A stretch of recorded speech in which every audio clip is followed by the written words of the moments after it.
Alright, 8.5, Law of Cosines. Alright, in this one, we're going to be able to solve triangles by using Law of Cosines. Now, the Law of Cosines is something really interesting because it works for all kinds of triangles, not just right triangles. You have to know something about how we name triangles for this. I want you to notice that the capital A is the angle, and the A is the side across from that angle. Same thing with capital B is an angle. B is the side across from that angle. Capital C is the third angle, and lowercase c is the side across from that angle. So these formulas all really say the exact same thing. They're just about which side you're trying to find. So don't get too hung up on the A, B's, and C's, because really this could be x, y, z, 2 times y, z, cosine capital X. It doesn't really matter. It's just saying that you have one side squared equals another side squared plus the third side squared minus 2 times the second and third side times the cosine of the angle. Also really important here is that this is all being multiplied together here. So you almost kind of have to imagine like a big thing of parentheses here. You don't really need parentheses because order operation covers that, but this is the biggest mistake that students do in using this formula, is that they try to make this number here, whatever this becomes. For example, if this was 5 and this was 10, 2 times 5 is 10, times another 10 is 100. They try to make this 100 and subtract it from these numbers, which you can't do until after you multiply by the cosine of the angle. So just some tips on how to use this formula. Let's go ahead and just give it a try. Let's use this triangle above, and let's say we're going to find side A in triangle ABC. If we know what side C is, we know what side B is, and we know what angle A is. So we could use any one of these formulas. However, since they're using A, B, and C, it's pretty easy to tell we're going to just use this top one. And we don't have to change the letters or anything because they're still using A, B, and C. We have 2 sides, and we have the angle across from the side we're looking for. That's how you can tell you're going to use Law of Cosines. So first thing I'm going to do is copy down this formula.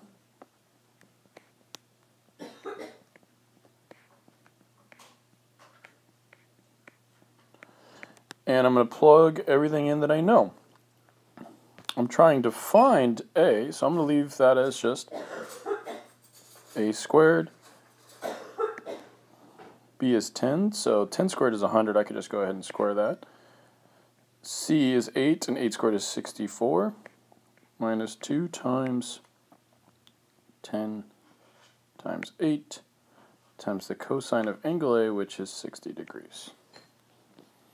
Okay. So we're going to have to simplify this a little bit.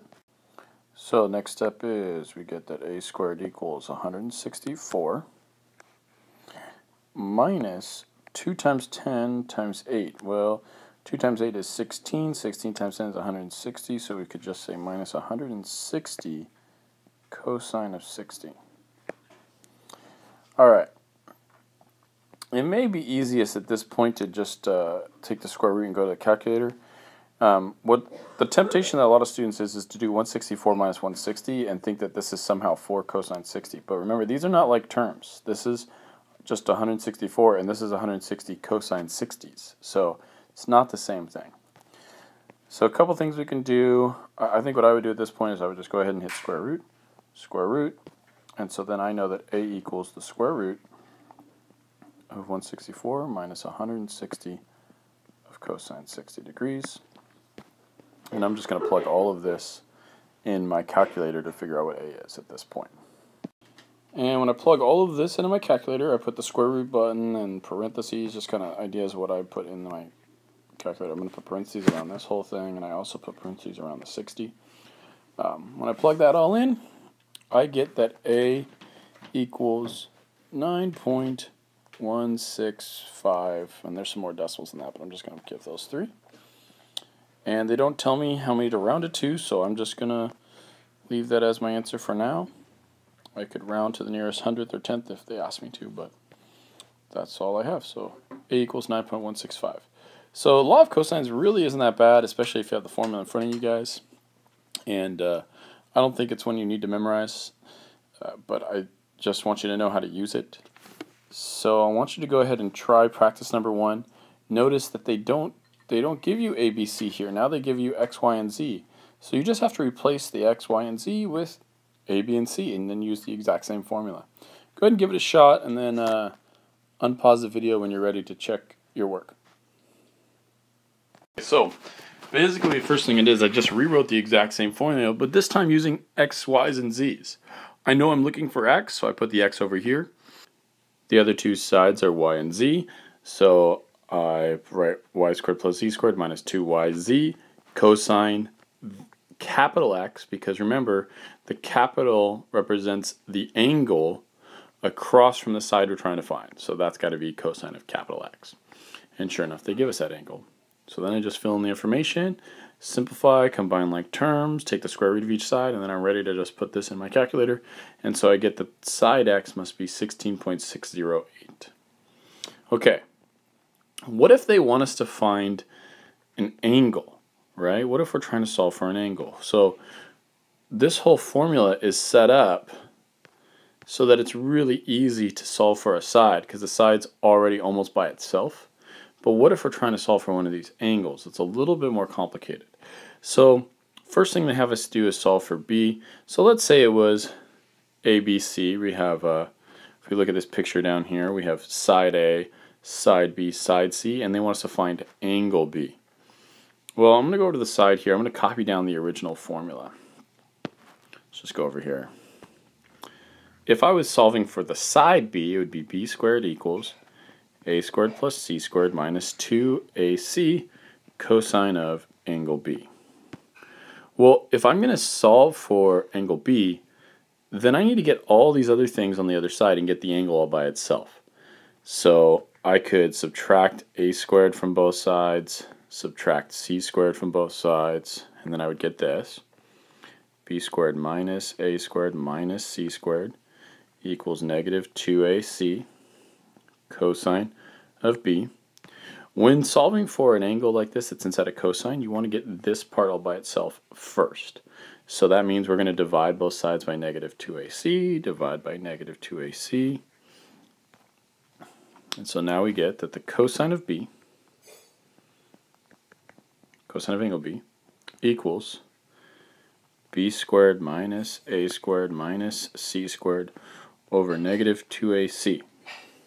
Well, one last thing to do here is we need to get the arc cosine. We need to cancel out the cosine, so we have to use the arc cosine. Remember, we did this in the last video, and we have to do that to both sides. Now these things kind of cancel each other out, and so you have angle B equals the arc cosine negative 1 of B squared minus A squared minus C squared all over negative 2AC. And now we've taken that equation and we've solved for B. All I did is algebra there. The last part that's new is doing the little inverse cosine or the arc cosine, but the rest is all the same. You could actually do this for all the formulas. I mean, if it was X, Y, and Z, you could do the exact same thing, but it's all going to follow the same pattern. So like, what if it was angle A that I was solving for? Well, it would end up being the arc cosine of, here I was talking about angle B, and side B came first. So here I'm talking about angle A, so side A is going to come first. Minus the other two sides squared, all over negative 2 times the other two sides, in this case B and C. And there we have it. So it's all the formulas for the angles are going to follow these same patterns. I would just kind of try and copy down 3 different formulas for it so that you have a kind of something to use. But for now, we're going to use this one to answer this first question. So let me just copy it down real quick. Arc cosine B squared minus A squared minus C squared all over negative 2AC. That's going to equal angle B. All right. So let's go to the actual problem at hand then, now that we have a formula to use. And I'm just going to plug everything in. I want the arc cosine of side B. Remember, the sides are across from the angle. So I'm going to just label these real quick so you can see it. This is lowercase b, this is lowercase a, and this is lowercase c. So b squared is 8 squared minus a, which is 10 squared, minus c, which is 5 squared, all over negative 2 times 5 times, oh, I did them backwards. Should have been 10 times 5, but 5 times 10 is the same thing. And that all is going to equal angle B. So let's zoom in and just do some simple math here, and we'll simplify this thing. So I have the arc cosine, -1 of 64 minus 100 minus 25 all over -2 times 5 is -10 times another 10 is -100. That equals angle B. And we could actually keep going here. So we have the arc cosine -1. We know that the denominator is -100. What's the numerator going to be? Well, this turns into -125. So it's really just like saying 64 minus 125, which is 36 plus 25, 61. So this is a -61. And obviously, since there's a negative on top and a negative on bottom, they cancel each other out. And so what we're really asking for is the arc cosine of 61/100ths. And we can plug that into our calculator and find out what the angle is.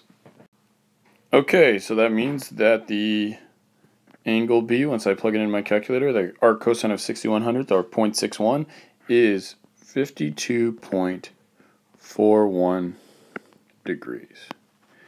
And now I've solved for angle B. Okay, I could actually put that into my little drawing here.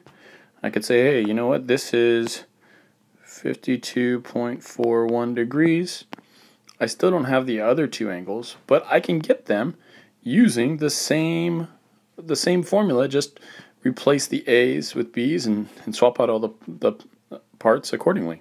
So I want you guys to go ahead and do that. I showed you earlier what you could write for the other formula for angle A right over here.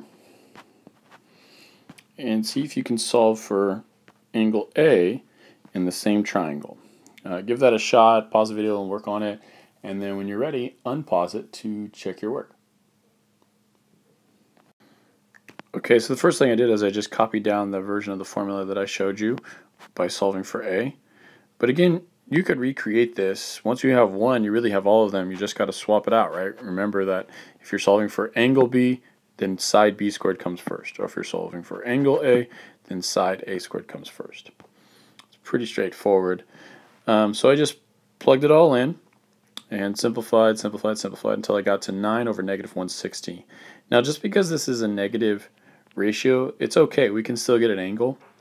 In fact, often we're going to get negative ratios when our angle ends up being more than 90. That's fine. So I plug this into my calculator and I get that the angle is 93.22 degrees. And so I can actually fill that in.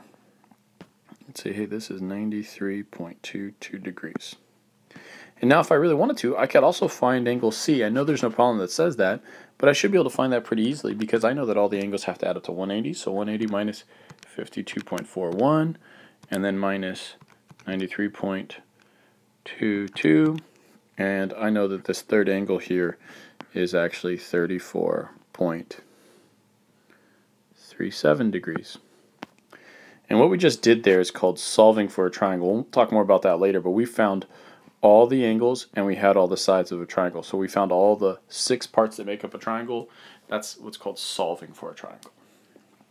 Okay, so we've used the formula quite a bit here. So now let's talk about how to apply it to a real-world problem. It says Miss Jenkins is buying some property that is shaped like quadrilateral ABCD. So she's got this weird shaped property. And we want to find the perimeter of the property.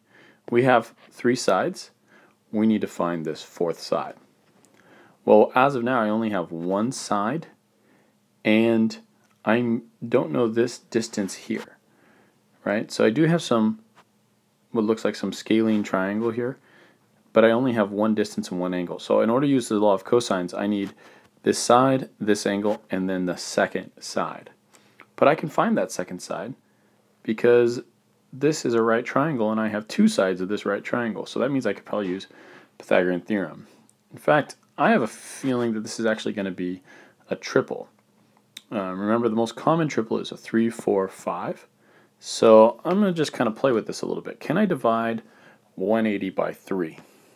And I sure can. It would be 3 times 60 is the same thing as 180. And so if this is a 3, 4, 5, this should be 4 times 60, which it is, 240. So that means that this side must be 5 times 60, which is 300. And so this is just a big 3, 4, 5 triple. And so I don't really have to do too much hard math as far as actually writing out the Pythagorean theorem. You could do 180 squared plus 240 squared equals c squared and see what you get, but you would just get 300. So I'd rather just take the shortcut. All right. Now let's label these things a little bit. I see that this side C is across, this side here of the 300 is across from this angle C. So I'm just going to call that lowercase c. And 200 is across from this angle D, so I'm going to call that side D.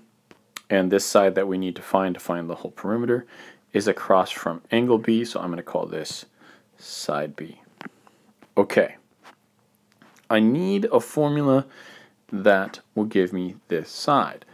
Well, I happen to know the law of cosines. Remember, I have it written up here. But now this one is a little bit tricky because notice this one uses sides, we said B, D, and C. None of these have a B, D, and C in it. But that's okay because the law of cosines isn't about having specific A, B, and C sides. It's just about having two sides and one angle, and that's what I have. So I'm going to rewrite the formula in a way that represents my sides, what I have.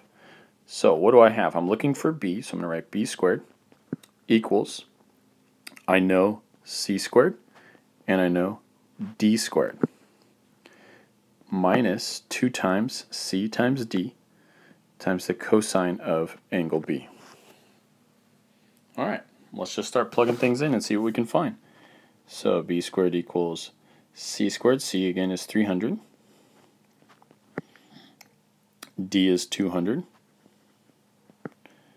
2 times 300 times 200 times the cosine of 60 degrees. Now we're ready to just do some simplifying. Let's just do some math here. B squared equals, well, 300 squared is 90,000. 200 squared is 40,000.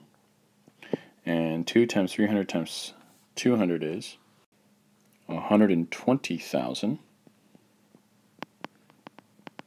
times the cosine of 60.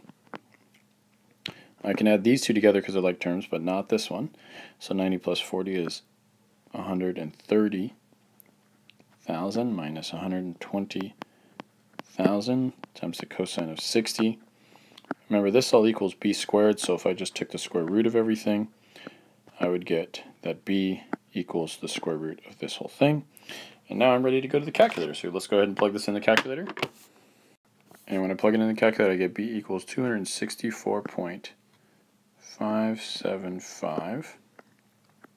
And of course this is in feet because all my other units are in feet. And so now I have that side. Am I done with the problem though? Let's go back and look and see what are they actually asking. Find the perimeter of the property. Well, the perimeter is all the sides added up. So let's take that 264 and add 240 plus 180 plus 200. I'm doing this all on my calculator, and I end up with b equals, or not b, sorry, the perimeter equals 884.575 feet. And if we were round to the nearest foot, it'd be 885. So there's the real answer that we're looking for. Almost 885 feet is the perimeter. Alright guys, I know it was a long one, but I'll see you guys in the next video.